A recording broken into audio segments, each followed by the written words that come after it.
অসহায় এক মা, চড়ই বিবি যার নাম, ওনার ঘর নির্মাণের আজকে দ্বিতীয় দিনে আমরা কাজে আপনাদের দোয়ায়, ভালোবাসা এবং সহযোগিতায় এগিয়ে যাচ্ছে কাজ। আলহামদুলিল্লাহ, দ্বিতীয় দিন শেষে আমরা অনেকাংশ কাজই শেষ করে ফেলেছি। আপনাদের সহযোগিতা এবং দোয়া আমাদের পথ চলার অনুপ্রেরণা।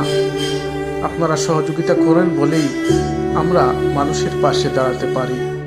এই মানুষগুলো আপনাদেরকে চিরদিন মনে রাখবে, যারা সহযোগিতা করতেছেন। মানবিক কাজে সবসময় যারা আমাদের পাশে থাকেন, আমাদেরকে উৎসাহ দেন, আপনাদের প্রতি আমাদের কৃতজ্ঞতা। আল্লাহ পাক সবাইকে উত্তম রাজা দান করুন। আজকে আমরা তৃতীয় দিন শেষে কাজ অনেকাংশে শেষ আলহামদুলিল্লাহ। আমাদের শুধু টিন প্রয়োজন, অনেক টিনও আমরা পেয়ে গেছি, আর কিছু টিন বাকি আছে। যদি কোনো সহৃদয়বান ব্যক্তি আমাদেরকে দিতে চান, আমাদের যোগাযোগ করবেন। অসহায় মায়ের গড়ে আপনিও সহযোগিতা করুন। সবাই ভালো থাকবেন। আল্লাহ হাফেজ।